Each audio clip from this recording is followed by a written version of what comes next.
Hey everyone, just finished our discussion with Clay Speakman, and I am so intrigued. He is the most interesting guy in the world. I mean, he is just so intriguing.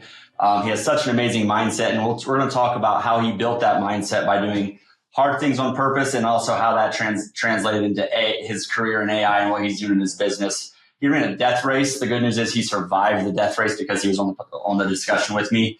But we really talk about the mindset he's built and how we can build skill around the unknown, around chaos, around adversity, and we can find joy in that if we build skill around it. So it was a really neat discussion for me. And then we do a really deep dive into AI, the different levels of AI for your business, why small companies and entrepreneurs have a major advantage, which shifted my mindset, but why we have a major advantage when it comes to AI and implementing AI in our businesses.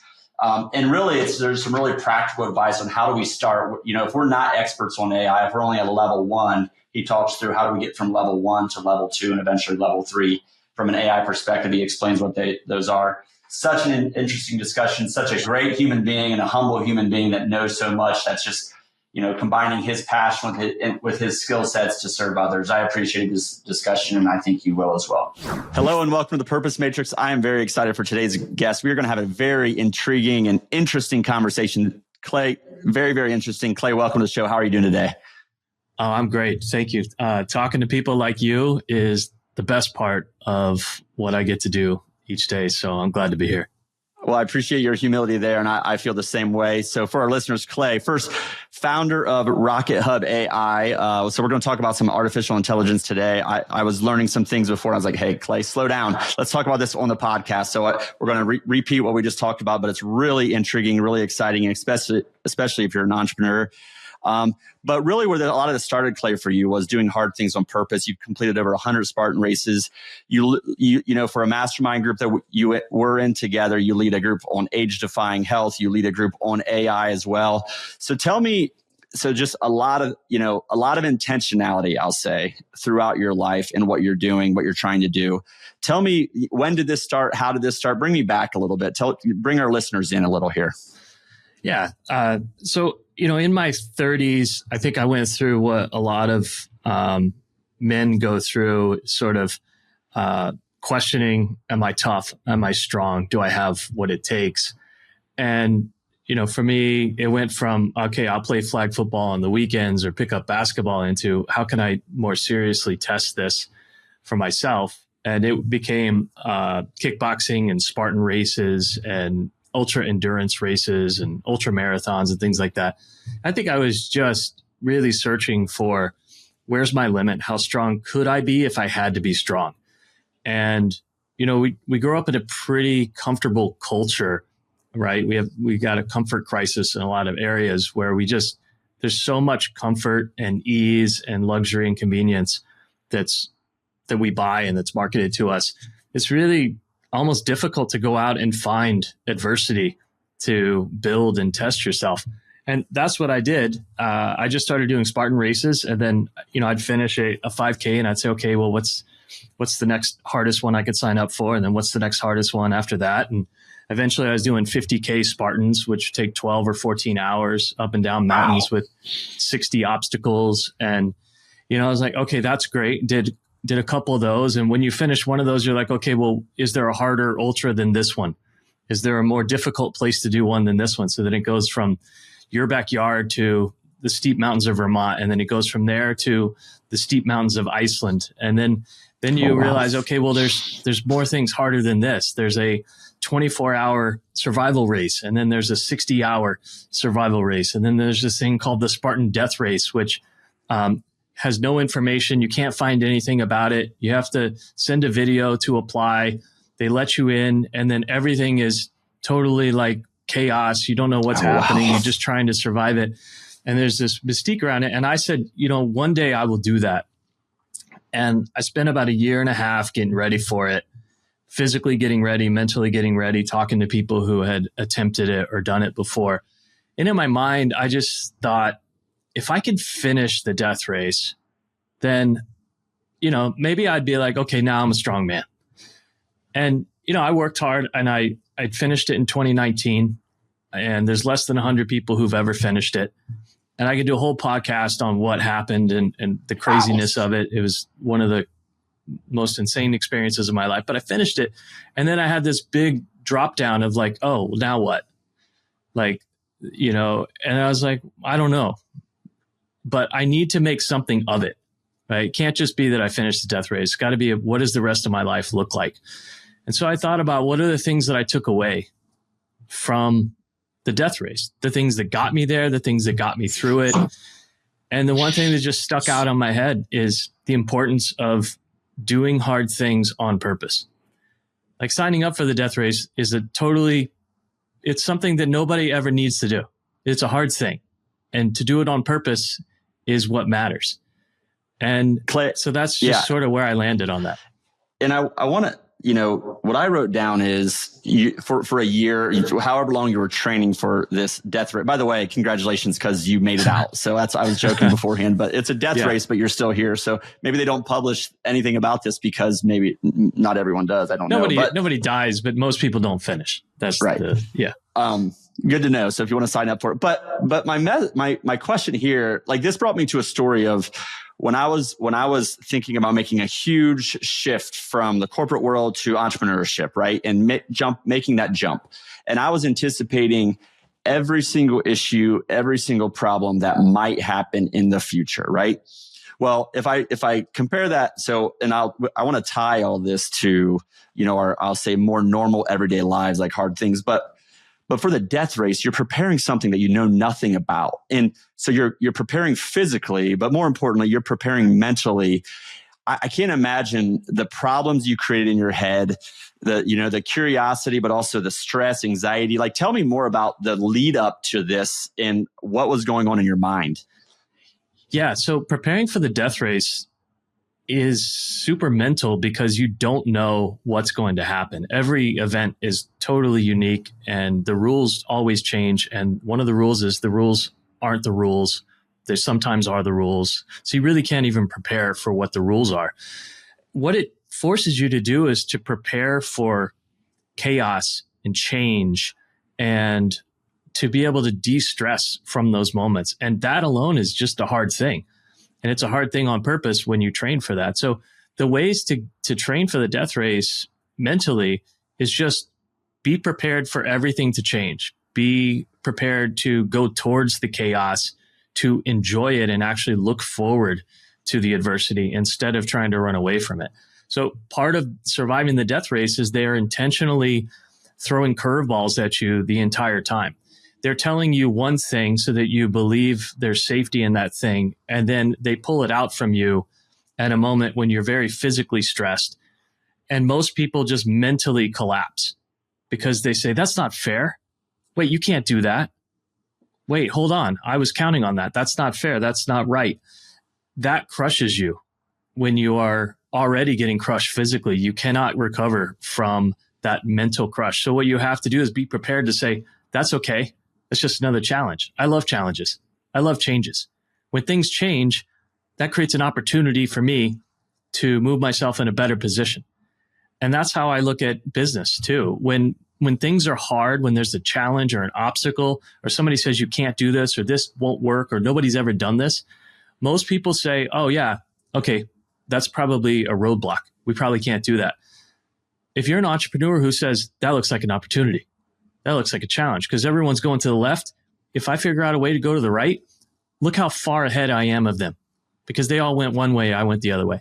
So I think the biggest delta in learning hard things on purpose is if you seek adversity and chaos and discomfort, while 99% of people are trying to run away from it, or they're frozen, or they're tense, that's an incredible delta. And that's the value of doing hard things on purpose. It's not just for an event. It's with your relationship with your family. It's with your friends. It's around work. Whatever your hard thing is, you could be an ultra marathon runner and it's easy for you to go run 30 miles. That's not your hard thing. That's not the hard thing on purpose. That might help you be fit, but the hard thing might be a relationship that you've been avoiding, or it might be doing chores at home. When you're an ultra successful, alpha, strong entrepreneur and you kill it at work, go home and do the dishes because that's the thing you don't want to do. That's your hard thing. Just go into it and tackle it on purpose. Yeah. And what's so interesting about So first of all, do hard things like that. That's become more and more of a saying of, becoming more popular. And I think that's good. But for those of you that are saying, okay, yeah, but that's just not me, or, I'm not interested in that. Maybe there's some devil's advocates here, and I want to play that role for a second. But what I think I guess my message around this is doing, like, your stress levels, your anxiety, your courage to go do things. Those are not things that you either have or you don't have. These are skills that you can build. So we can build skill around managing chaos amongst our team members, managing chaos in our family, whatever it might be. We can, and I'm using the word chaos, but we can build skill around this. So tell me how, like, if we want to build skill around, it's not physical, I guess. We want to just build this skill. And for the listeners, okay, they're not thinking about a death race though. You kind of use the dishes analogy, but give me some more examples. Like, how can people get into this a little bit? Maybe if they're not where you are, a little bit more slowly or step by step, what's the direction you would give them? Yeah, it starts with the mindset. The most important part of the phrase is not the do hard things. It's the on purpose part. I mean, that is really what it is. We know inside what we want to do and what we don't want to do because it's a feeling. It happens involuntarily. We think of something, we see something comes up. We either feel like, yeah, I want to do that, or no, I don't want to do that. It's the no, I don't want to do that. Do it on purpose. Do it because of that. Not just because you have to do it, because now you get to do it. I get to do this thing I don't want to do. I'm doing this on purpose. It's a hard thing. I know it's hard. I'm going to do it on purpose. Because it's hard, I'm going to choose to do it. That's a mindset flip. And it starts with the little things. That's how you get better at doing the bigger things. So every time you do a hard thing on purpose, you just get better the next time at doing something hard on purpose. And then those things become bigger and bigger. And that's how you build that skill set. So yeah, it could be doing the dishes when you don't want to do the dishes. It could be saying, next time I go to the grocery store, I'm just going to carry all my groceries around instead of getting a cart. And she's like, well, that's kind of like, it kind of looks silly, whatever. Yeah, it's silly, but it's hard on purpose. Yeah. And does it accomplish that much? Are you going to get like ripped because you do it? No, it's not a physical thing. It's a mental thing. Yeah, I love that. And I love clearly the podcast name is the Purpose Matrix. So the on purpose part of that. And it's like, if you want to be more purposeful, more disciplined, more intentional, then like that's the goal. The way to get there is do hard things and take small steps or big steps, whatever it is for you. So you talked about, okay, you did the death race, right? You really reflected on that. And what you came up with was that it was more about the journey and the process, the mindset you built, and you started doing more and more of that. So tell me more about your story and how you kind of it evolved from there. Yeah. So after the death race, I decided I'm not going to do any life-threatening events anymore. I kind of got to the top of that journey. And I took a moment to reflect, and hard things on purpose was one of the things that came out for me as, all right, this is something I can apply for the rest of my life. I've seen the power of it, and now I need to translate it to other things. And the other thing is, I want to help other people figure out how to take their own journey like this, whatever it is, wherever it leads. Most people will never sign up for anything like an ultra marathon or a death race. But that was just my journey. That's where I needed to go. So, how can I help other people figure out what's the next hard thing I need to do and how can I do it on purpose? And, so I started doing that around training and helping people to do things like Spartan races. I became a certified coach. I became one of the organizers of events like death races. I became part of the leadership team. So I go back and I'm an instructor now at that event every once in a while, and that's gratifying. But then I looked at it and said, how can I do this in my entrepreneurs community? How can I do this in GoBundance? And there's a lot of different projects I ended up doing. And eventually it led me to participating in the Age Defying Health Council, where I apply the principles of doing hard things on purpose. And then it led me to creating my AI company around what are my core values and how do I want to spend my time? And that led to, I want to level up people in my community, which are entrepreneurs, small business owners, using the power of AI. And I built a company and a life around that. And that's what I do to, build my influence, build my wealth. And I'm just really enjoying that.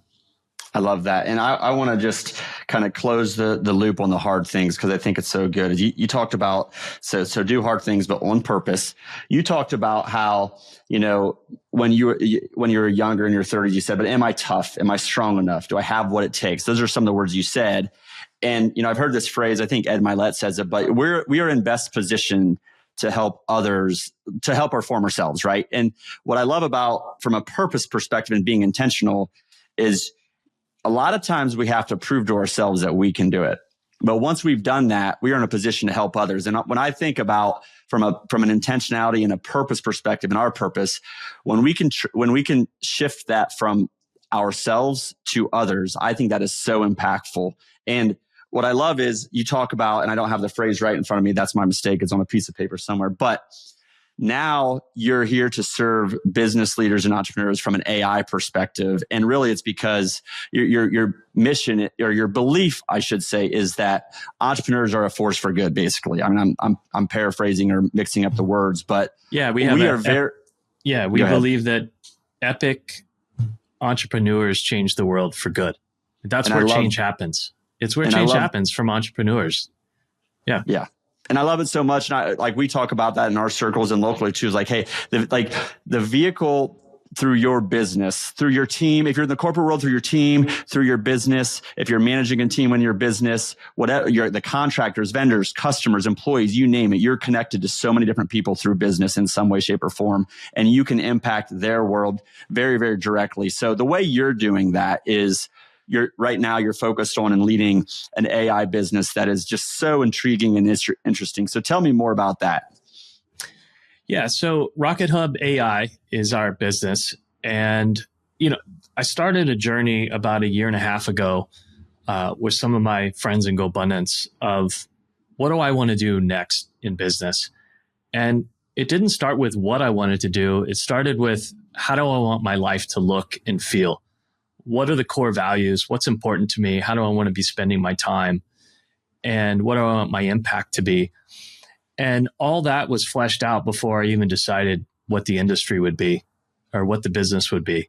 So, I started from there, and I found that I had a couple of unique gifts. And one was on gamifying health, encouraging people to level up their health by doing adventure, by gamifying things, by making it fun and rewarding. It's probably because I played too many video games as a kid, and I'm really passionate about health and longevity, and I want to live till I'm 200 years old. I want to play Ultimate Frisbee on Mars. Those are things on my one sheet, my bucket list.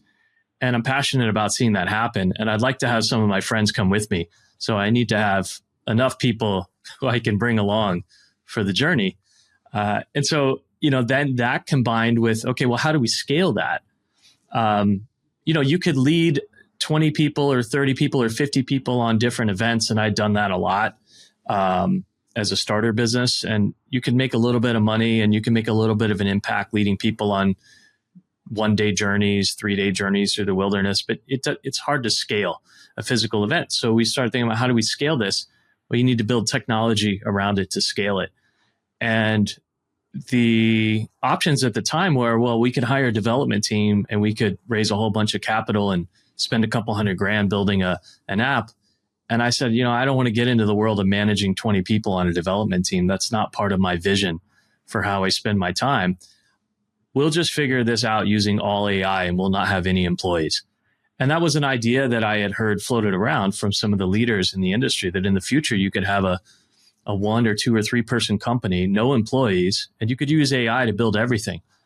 And I said, that's my future. I'm going to figure out how that works. I had no idea how to actually make it happen. But I started a company based on that strategy and got enough people to throw in some money so we could figure some things out. And then got enough people to put more money in after we figured some things out. And every time we figure some things out and we launch a new product or a new program, we get more people to get involved. And now it's becoming a really great company. And we have no employees and we never will. So first of all, I want to talk more about AI and from an entrepreneurial perspective. How do we start thinking about this? How do we start applying it? What are the advantages we have? But before, do you really think you might live to 200 years old? Yes. I'm not only thinking, I'm planning for it. Yeah. Okay, no way. So if that's my answer. So yeah. I'm thinking about the people listening right now. Come on, 200. Yeah. All right. So let me explain it, break it down. Technology, medicine, AI are all advancing rapidly at a rate that even people 2 or 3 years ago think was not possible when you look at today. And it's accelerating even faster. So the acceleration is accelerating. That means it's really hard for us to even understand how much advancement might happen in the next 5 or 10 years. Because looking back where we are today, people can't believe that it happened in the last 5 years before this. It is far beyond what was even predicted. So you ride that out, say, okay, we're going to have a lot of life extension technology come through technology and medicine. A lot of things that are going to keep us alive a lot longer. Now, the other side of the equation is fitness, right? You can have a lot of people that are alive a lot longer, but how fit and how capable are they? And to me, that's still a very personal, action-based decision. So I look at it like, if I can continue to be healthy, fit, and strong, every month and every year that I'm able to maintain that or even increase that, and I'm 47, and I think there's things that I'm faster, better, and stronger at than when I was 40. So the decline is not here yet for me. And I think I can keep that going for a while. And my job is to intersect that with the longevity science and medicine that's coming. It's coming faster than anybody realizes. So if I can keep myself as healthy as I am today and just not lose any ground for another 5 years, I might ride the wave to just being as strong, as fit, and as healthy when I'm 200. That might take me longer than that, but that's my plan. Well, I'm going to interview you in 150 years. We're going to talk about this again, Clay. I appreciate that. So I want to go. AI for entrepreneurs. So, to give this context, how we're using AI is our team use AI more, like just play with it more, have discussions with it. If they ask me questions, hey, have you checked with ChatGPT, which is what everyone knows, but you're going to tell me a lot of hey, you're going to probably correct me on some stuff. But we're pretty early and we're just trying it more. And I talk to other local business leaders and other people and they're telling me all these things they're doing. And honestly, it also feels very overwhelming to someone like me that is not a tech person. So break this down a little bit, simplify it. How can we use it? What is the advantage entrepreneurs have over big companies? We talked about that too. Walk me through this a little bit more. AI is more than a technology. It's more than the internet or any other technology that we've seen introduced in our lives. It's a whole new language.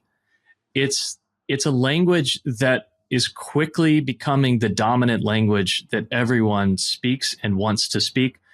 It will become the language of business. It will become the language of entertainment. It'll become the language of art. It'll become language of science, of math. It is more transformative than the internet by a million times. It's more transformative than electricity, which we all use every day for everything we do. It's even more transformative than fire was when it was created. And the reason why is it's the first transformative technology that self-improves on its own and that teaches people how to use it better. You cannot say that about any of the other technologies. The internet a little bit taught people how to use things. AI is not only teaching us how to use it, it's teaching itself how to use itself better. And that's really the way you have to start thinking about it. In that if you don't speak the language of AI in a few years, you may not have a business. You may not understand anything that's going on. Now, most people will just be consumers, and that's fine. But there are opportunities to be somebody who helps write the language, who speaks the language natively. And that's the difference between entrepreneurs who will win in the AI age and those who will just be consumers or followers or just not be in business anymore. And so I'm trying not to oversell it, but I think I'm understating how important it is. No, I think it's important. And the way I see it is we can't even imagine, and especially me, I can't even imagine how it'll all be applied, even from not just I'll say white collar workforce perspective, but also blue collar. There's going to be more and more adaptation, I think, there as well. So that, I guess, if I put myself in my shoes and people I'm thinking about that are listening, that's scary. I don't know how to do that though. So like, I'm not a tech guy. I can't figure this out. What do I do? One of the best things about AI is it's incredibly user-friendly to start playing with. And the majority of the massive breakthroughs in usable AI, I'm not talking about the creation of the actual intelligence itself or the technology, which was done by researchers way more talented than us over decades and decades. I'm talking about the use cases of what AI is doing. The vast majority of all of the practical use cases of AI have come from individual people like you and me, just playing around with it, trying to solve their own problem. So as an entrepreneur, there's a formula that's almost always worked. Solve a problem for yourself that you care about, that has a real need to be solved, and then find other people who have that same problem and help them by showing them, hey, I solved this for me. If you want to solve this for you, here's a way to do it. That's the entrepreneur's story. And we're just doing the same thing with AI. We are tackling every single problem, opportunity, conversation that we can using a whole bunch of AI tools. And everyone says ChatGPT is AI. Well, yeah, but there's 5 or 6 other technologies that are very similar to ChatGPT that have different names. I mean, they're just other brands that have very similar tech. And there's thousands and thousands of different applications and uses for each one of those 4 or 5. And you can play with them as a consumer for free most of the time, or very little money, $20, $30, $40, $50 a month, and get a super high level. And you could use them to solve problems, come up with opportunities. And again, it starts with the mindset. I believe that you can have an entire company where everything you do is based in AI. And you can have humans that are the architects or the directors of the symphony. That's how we look at our company. We have all the workforce is AI. And myself and my 2 partners, we are the orchestrators or the architects. We're designing things, but AI is building it. Or we are arranging the music, but AI is playing it. And that's how we look at it. So I love that, the architect of the symphony. I want to set goals, so you're familiar with EOS. Actually, your business builds tools around EOS and uses AI to help implement it. So I'm actually, that might be a good example to use even because I just interviewed an EOS implementer, the other day, and that's going to be coming out before this. So that's a good kind of reference point for people is EOS, Entrepreneur Operating System and Traction. If I want to set my next quarter goal or my next year's goal for AI, what would that be? Let's start there. Like, how do I set a goal for my business, my team of 5 people that I'm leading? What's our goal for AI? Like, is it just like use AI more? Help me figure that out. Yeah, I mean, you know the answer. You know that use AI more doesn't work because it's not a smart, measurable goal, right? And so if you just think about way goals are defined in EOS, you've got to have a smart, measurable goal. And you can't have more of this or more of that because it doesn't work. I will take it back to the foundation. AI works when it understands you, what's important, and it has the right context. So we use AI for everything we run in our business, including running EOS, understanding how well we're running it, understanding what we should be planning for in the future. But it starts with context. So we have an AI agent that we built. Most people will never build an AI agent, so I don't want to get in the weeds there. But this can apply to any level. You start by making sure it understands its job.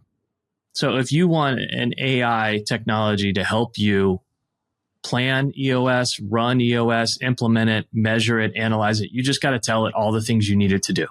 You got to focus it. I need you to do this for me. Here's resources that you can go to find out how to do that. Here's an article on traction. Here's an article on scorecards. Here's an article on rocks and measurable goals and everything like that. By the way, here's our current VTO that we built. Here's our current org chart. Here is the transcript from every L10 call that we've had this year. Now, that's a huge one right there because most AIs cannot fit all the data that I just mentioned into it. The articles, yes. The summaries, yes. Things like that. You start giving transcript files, you eat up the context really big. So, I mean, a huge leap that we took is, and this is level 3 AI. Most people won't get to it, but you could find some products that do it. And we build some that do. You take all your transcripts and you figure out how to get them into a database. And it's better if it's vectorized because then it can hold 100 million lines of code. And then you let your AI access that to get all the reference data. So with our EOS agent, I can ask it right now, hey, go look at the last 100 L10 meetings our company has had and give me the 5 biggest insights and trends. And then tell us how we align to our core values. And then give me a people analyzer of each person on our leadership team on how they align to their core values and goals. And the whole thing takes 30 seconds to get a report back. And they're giving you the AI is doing the analysis of so you had AI knows your core values and they know the people from the transcripts and from the discussions. And they're saying, therefore, this person is or is not aligned with this core value or that core value. Yeah. And I'm not talking about meeting summaries that each summary, because everyone gets now a summary from Zoom or a summary from Google Meets, and it's a few highlight points. I'm talking about the raw transcripts, which means how do people actually talk? What words are they actually using?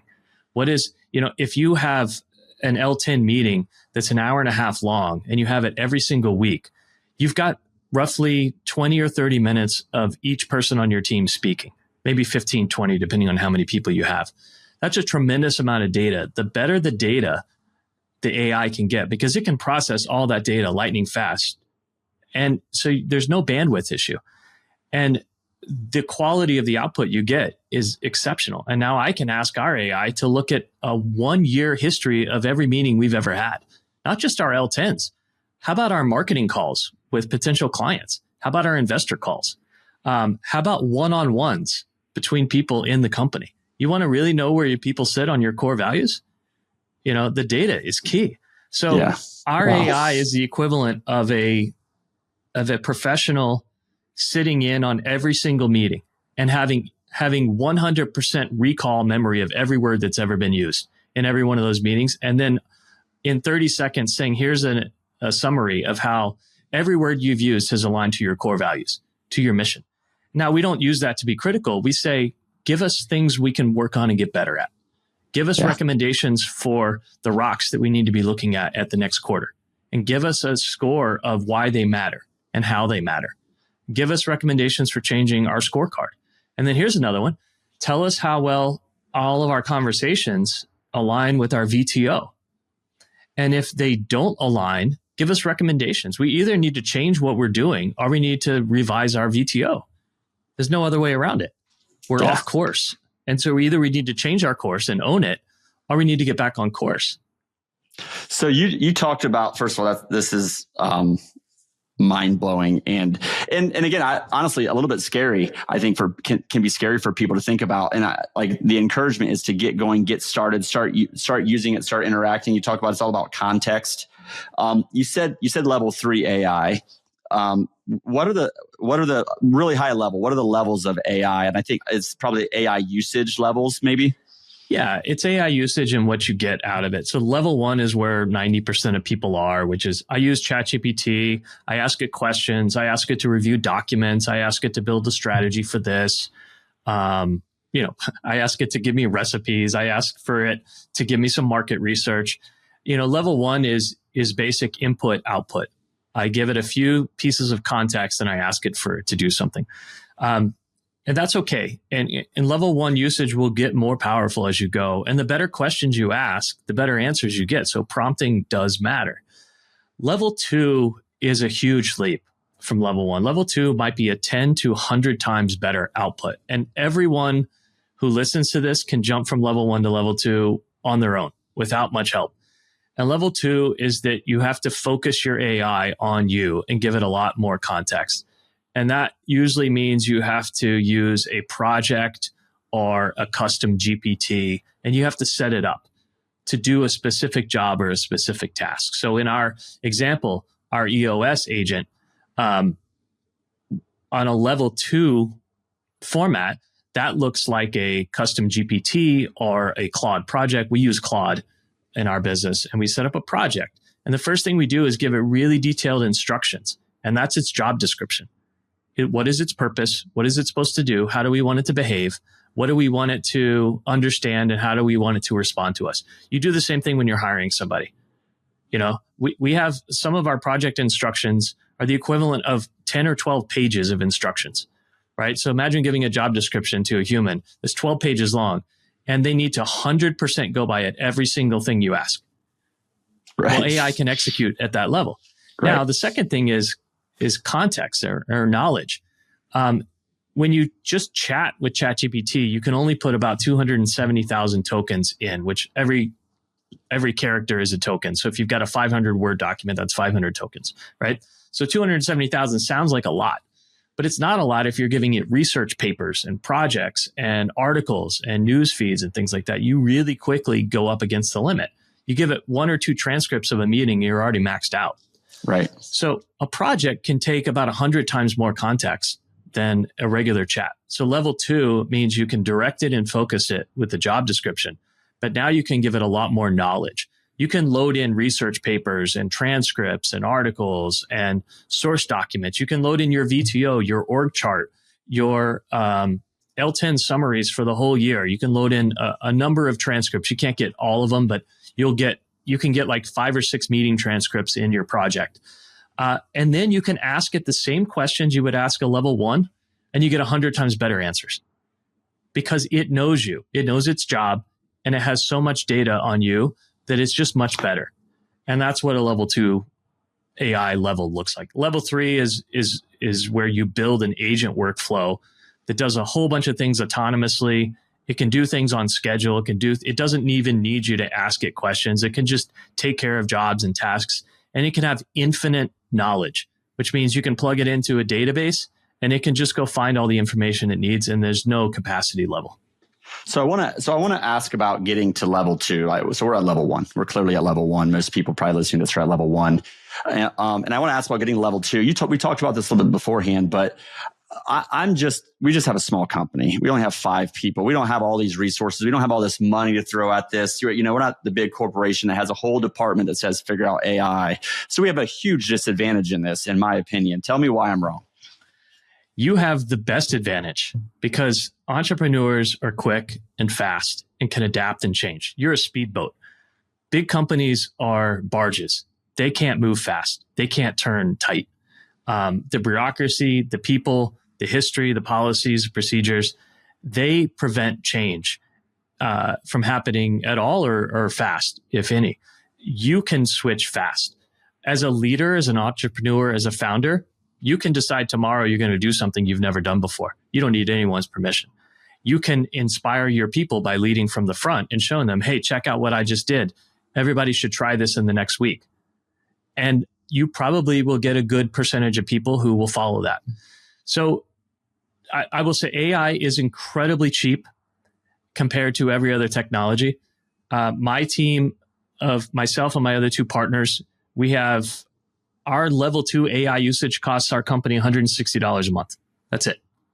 And we use it for everything all the time. And you would never use as much as we do, out of the gate. And you can start for $20 a month. Yeah. $2,000 a year salary for all of your AI for an AI company. Yeah. Now that's still a reactive. Level 2 is still reactive. You have to go in, you've got to put in a prompt and you got to get the information back. You've got to train it. You've got to put the project knowledge. But the equivalent is when you train a level 2 project correctly, and there's a skill set, you got to learn it. You got to watch some videos or you got to follow some other people's best practices. But it's not, it's not unobtainable. Most people can do it, and the feedback is instantly. You get feedback right away, and then you can be like, oh, if I do this, it's better. If I do this, it's better. There's a lot about it that's intuitive. You just play around with it. But the benefit is, let's say you created a marketing director in a level 2 project, and we call all of our projects people. They're positions in our company. They're on our org chart. We have marketing director, we got investor relations director, we've got a coding director for this project, we got a design director for this, we've got a health and wellness director, a vision director. So if we're working on any of those things in our business, we're working on it in that project.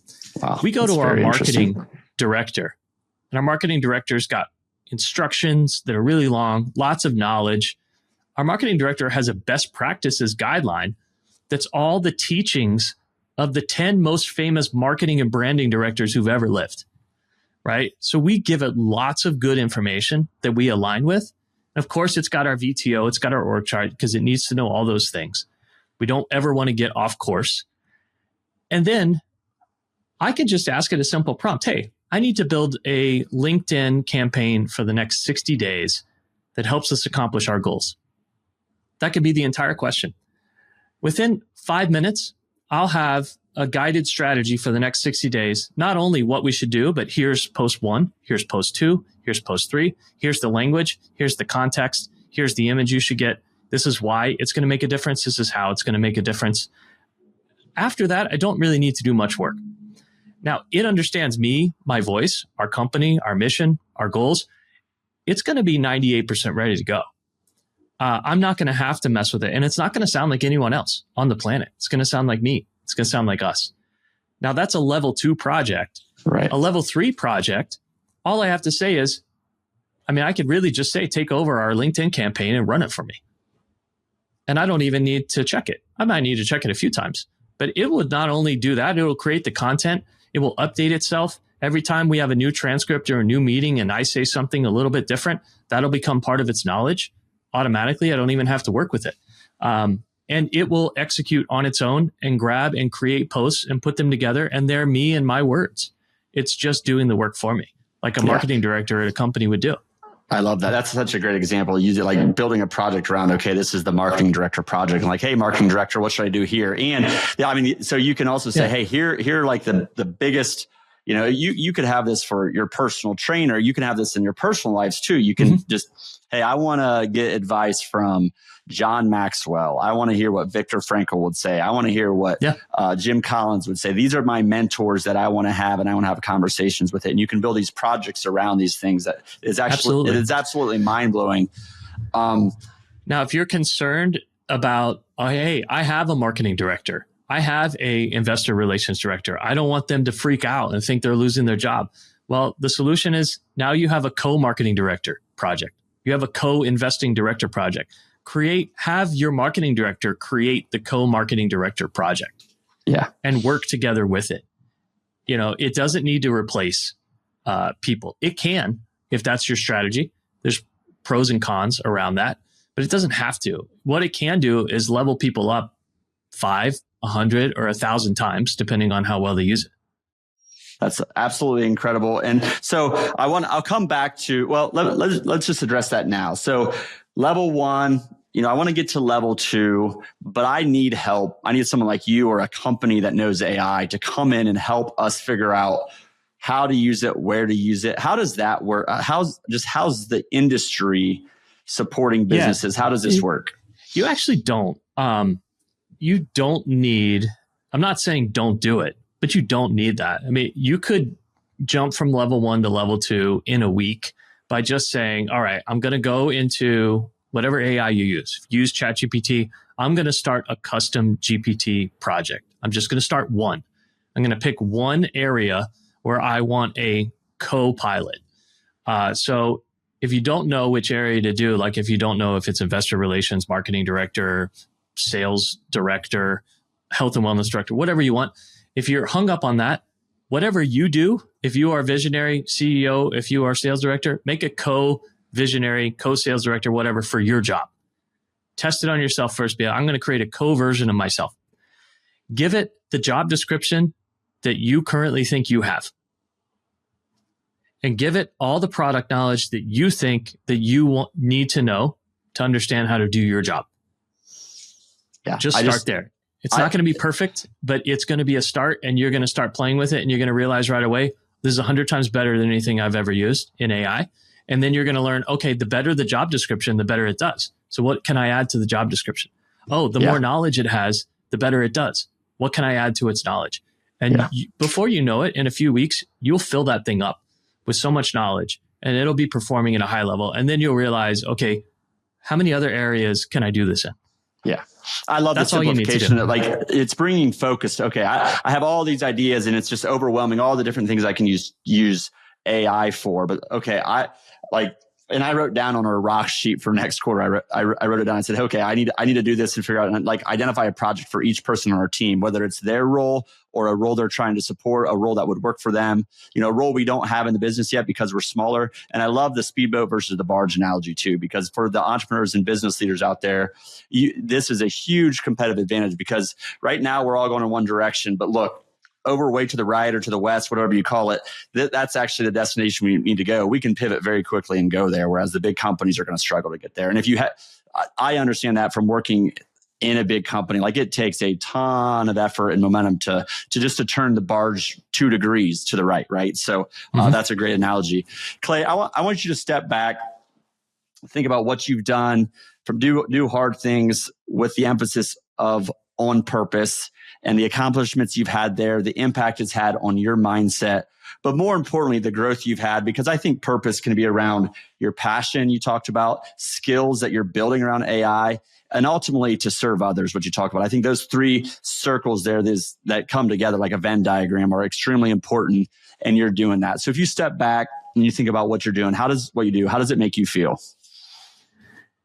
I feel incredibly blessed to have a mix of experience, people in my life, opportunities. I feel blessed because I have a God who gives blessings freely, and my faith is important to me. But, I get to be around friends and people and loved ones who allow me to think differently and allow me to be unconventional.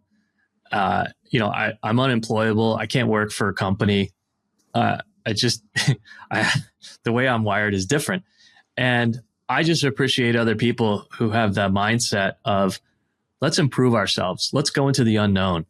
Let's change anything that we don't like. Let's create a world that we want for us and for the people that we love.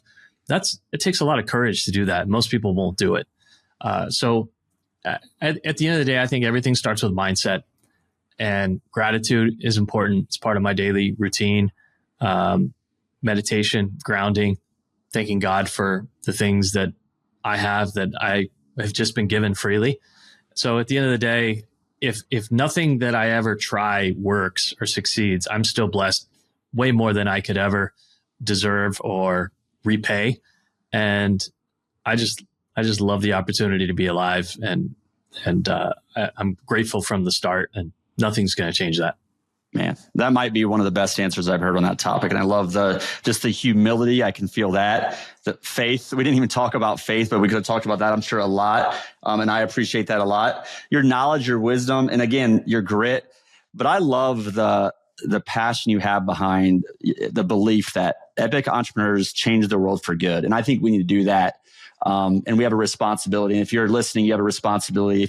We have so much access, so much. We've just been blessed so many different ways, and we can impact people in so many different ways with what we've been given. We're in the best time of the world, and we can use the tools we've talked about on this podcast or your network, whatever it is, to impact people for the good. So Clay, I appreciate it so much. If people want to find out specifically more about your company, where would you like to direct them?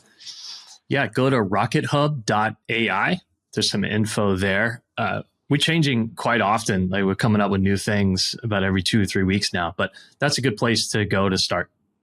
Oh man, the website it feels like I'm in another world. Like the website looks so neat. So definitely check out the website, RocketHubAI.com. We'll put that in the RocketHub.ai, and we'll put that in the link as well if I butchered it. But check it out. You'll see you'll see some of this conversation come to life through that as well. So Clay, I appreciate it so much. I'm super grateful for you coming on for the Purpose Matrix podcast. Signing off.